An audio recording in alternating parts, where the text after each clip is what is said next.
کچھ لوگ اس کو زیر بحث لاتے ہیں 2023 کے 7 اکتوبر کے حملے سے. یہ غلط نتیجہ ہے. اسرائیل اور فلسطین روز اول سے حالت جنگ میں ہے. اس سے پہلے بھی جنگیں ہوتی رہی ہیں, چھوٹی موٹی جھڑپیں ہوتی رہی ہیں, اور عربوں کی سرزمین پر وہ قابض ہے. سن 1967 کی جنگ میں جہاں جہاں اس نے قبضے کیے, اقوام متحدہ کی قرارداد کے تحت یہ قبضہ ہے, یہ اسرائیل کی ملکیت نہیں ہے, یہ اسرائیل کی سرزمین نہیں ہے, یہ متنازع زمین. کیا امریکہ کو اس بات کی اجازت ہے کہ دنیا کے کسی متنازع علاقے میں اپنا سفارتخانہ کھولے؟ کشمیر متنازع ہے اور کہے کہ میں تو کشمیر میں سفارتخانہ کھول رہا ہوں. اس لحاظ سے میں 2 دن پہلے رات کے کوئی 1:30 بجے کا ٹائم تھا, جناب خالد مشعل صاحب کا فون آیا مجھے, اور ویڈیو فون تھا, زوم پہ وہ بات کر رہے تھے, اور آپ حضرات کے لیے سلام بھی بھیجا اور آپ حضرات کے لیے پیغام بھی بھیجا, اور مجھے کہا, میں نے ان کو بتایا کہ ہم سب بیٹھے اور آپ کے اس جو اپیل ہے آپ کی, اس پر ہم انشاءاللہ مشترکہ موقع لینا چاہیں. ان کا خیال یہ تھا کہ جنگ تو جنگ ہے, ہم جیتے ہیں ہارتے ہیں وہ اپنی جگہ پر, لیکن 70,000 تک ہم شہداء دے چکے ہیں 1.5 سال میں, اور کوئی آبادی وہاں نہیں رہی. ہزاروں کی تعداد میں لوگ ملبوں کے نیچے ہیں جن کو جنازہ نصیب نہیں ہو سکا. لیکن آج جب دنیا ہمیں مدد دیتی ہے غذا کی صورت میں یا دوا کی صورت میں یا کوئی کمبل بستر کی صورت میں, وہ چیزیں بھی ہمارے راہ سے روک دیے گئے ہیں. کم از کم اپنی حکومت پر دباؤ تو ڈالو کہ اس کے لیے کوئی کردار تو ادا کرے. جنگ میں تو آپ ہمارا ساتھ نہیں دے سکے, لیکن آپ انسانیت میں تو ہمارا ساتھ دیں. اب تو انسانی مسئلہ بن گیا ہے. حضرات گرامی, آپ علماء کرام ہیں, میں ایک طالب علم ہوں.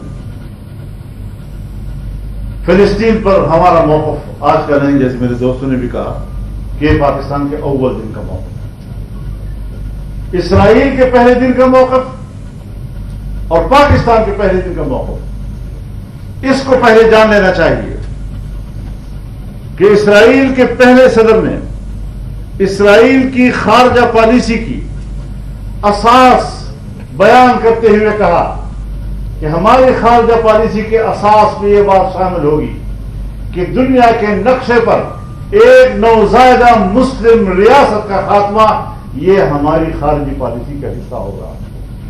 تو نوزائیدہ ریاست کون تھی؟ پاکستان. اور پاکستان نے 47 کی قرارداد میں یہودی بستیوں کی مخالفت کی, جس کو ہم قرارداد پاکستان کہتے ہیں. اس قرارداد میں فلسطینیوں کی سرزمین پر بستیاں قائم کرنے کی مخالفت کی اور فلسطینیوں کے شانہ بشانہ کھڑے ہونے کا اعلان کیا. اور جب 48 میں اسرائیل بنا تو قائد اعظم نے کہا کہ یہ ایک ناجائز ریاست ہے. ہماری بھی سوچ معلوم ہے ان کے بارے میں, ان کی بھی سوچ معلوم ہے. پھر کون ہوتا ہے کہ اس ملک کے اندر اسرائیل کی لابی کرتا ہے اور اسرائیل کو تسلیم کرنے کی باتیں کرتا ہے؟ یہ تو قبلہ اول مسئلہ کرنے کی بات ہے. فلسفے پیش کیے جا رہے ہیں. حرمین ہمارے لیے ہے, وہ ان کے لیے. حرمین بھی ہمارا ہے, قبلہ اول بھی ہمارا ہے. حضرت عمر فاروق رضی اللہ تعالیٰ نے بھی فتح کیا تھا اور صلاح الدین ایوبی نے فتح کیا تھا.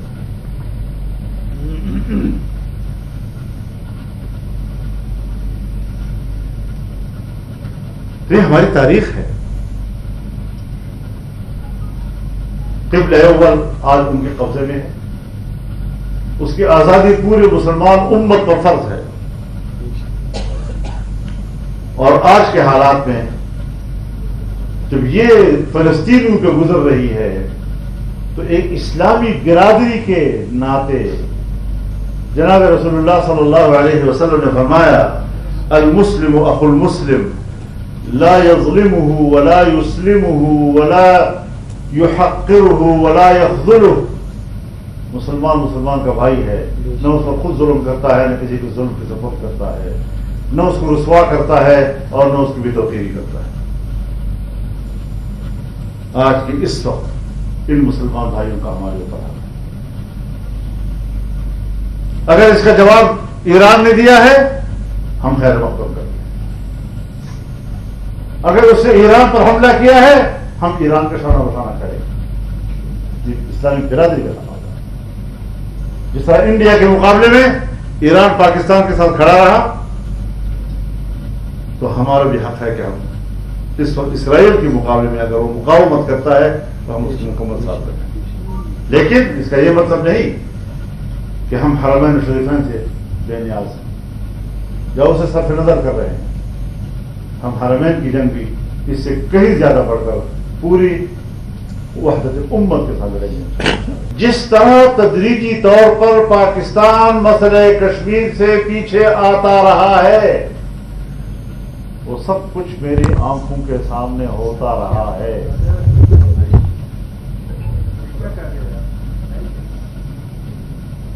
لیکن ان کے لیے بہت بڑا پردہ تھا. فضل الرحمان کمیٹی کا چیئرمین ہے، اس نے کشمیر کے لیے کیا کیا. اور مزہ کا خیر حد تک بتا دوں آپ کو کہ صدر آزاد کشمیر میرے ایک ساتھی سے کہتا ہے فضل الرحمان نے کشمیر کے لیے کیا کیا.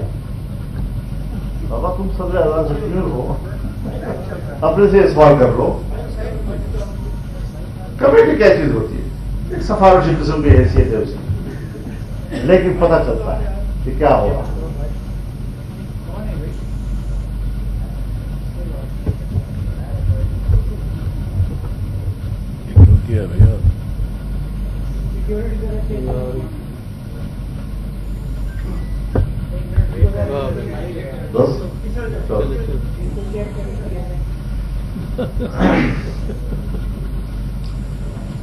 کشمیر کے حوالے سے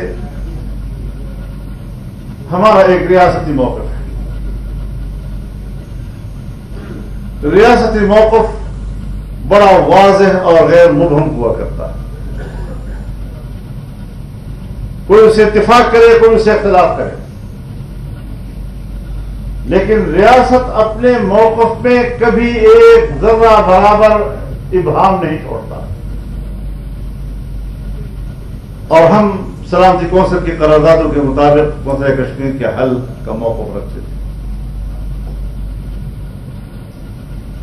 ظاہر ہے 48 سے لے کر 49 سے لے کر اب تک یہ مسئلہ اتار چڑھاؤ نشر و فراز کا شکار تو رہا، لیکن اس بنیادی موقف میں کوئی تبدیلی نہیں آئی.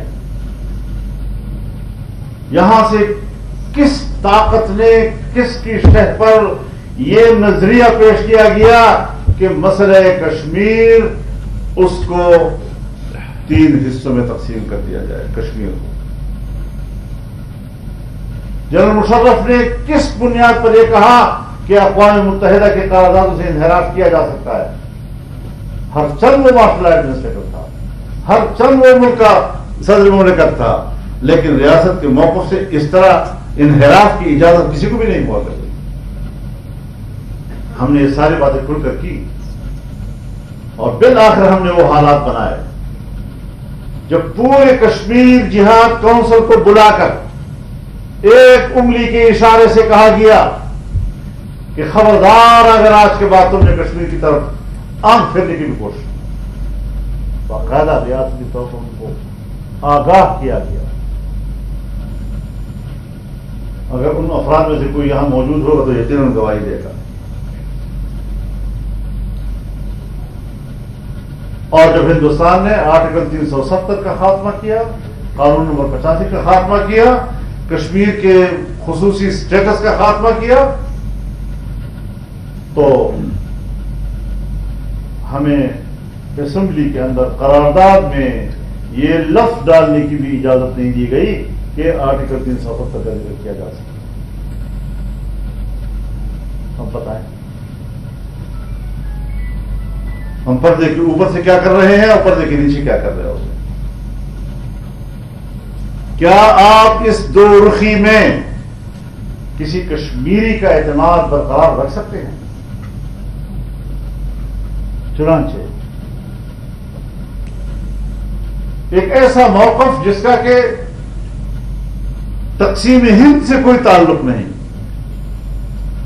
وہ موقف پروان چڑھا، خود مختار کشمیر کے نعرے لگے اور لوگوں نے، نوجوانوں نے اس پر اپنی رائے دی۔ ہم کس حد تک اس کو کنٹرول کر رہے ہیں کچھ نہیں۔ دوسری طرف ہم نے فاٹا کا انضمام کیا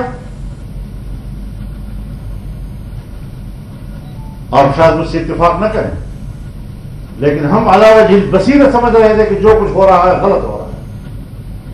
فاٹا کے اسٹیٹس کو ختم کر کے کشمیر کے اسٹیٹس کو ختم کرنے کے لیے راستہ ہموار کیا جا رہا ہے۔ خطے میں امریکہ کے عالمی ایجنڈے کے تحت جغرافیائی تبدیلیوں کا آغاز کیا جا رہا ہے۔ اس سے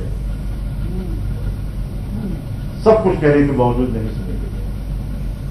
آج وہی حکومت پشاور میں بیٹھ کر قبائلی جرگے کے سامنے کہتی ہے کہ لگتا ہے انضمام کا تجربہ ناکام ثابت ہوا، ہم کمیشن بناتے ہیں تاکہ اس پر دوبارہ غور کیا جا سکے۔ کیسے دوبارہ غور ہوگا؟ اب تو اگر آپ انضمام کو توڑیں گے تب بھی صوبائی اسمبلی سے 2/3 اکثریت منظور کرنی ہوگی قرارداد، اور وفاق سے بھی آپ 2/3 اکثریت ترمیم لانی ہوگی۔ اگر آپ اس کو دوبارہ صوبہ بنائیں گے الگ سا، پھر بھی ان مراحل سے گزرنا پڑے گا۔ اگر آپ اس کو صوبے کا اسٹیٹس دیں گے تب بھی ان مراحل سے گزرنا پڑے گا۔ اب تجربہ بھی ناکام، پیچھے جانے کا راستہ بھی نہیں رہا۔ قبائل کدھر جائیں گے؟ دربدری کی زندگی گزار رہے ہیں، اپنے گھر میں مر رہے ہیں۔ ڈرون حملے فوج کی طرف سے بھی ہو رہے ہیں، طالبان کی طرف سے بھی ہو رہے ہیں، ان کے پاس بھی ڈرون صلاحیت موجود ہے۔ اس میں بھی شہری مرتے ہیں، اس میں بھی شہری مرتے ہیں، بچے مرتے ہیں۔ اس ساری صورتحال سے ہم نمٹ رہے ہیں۔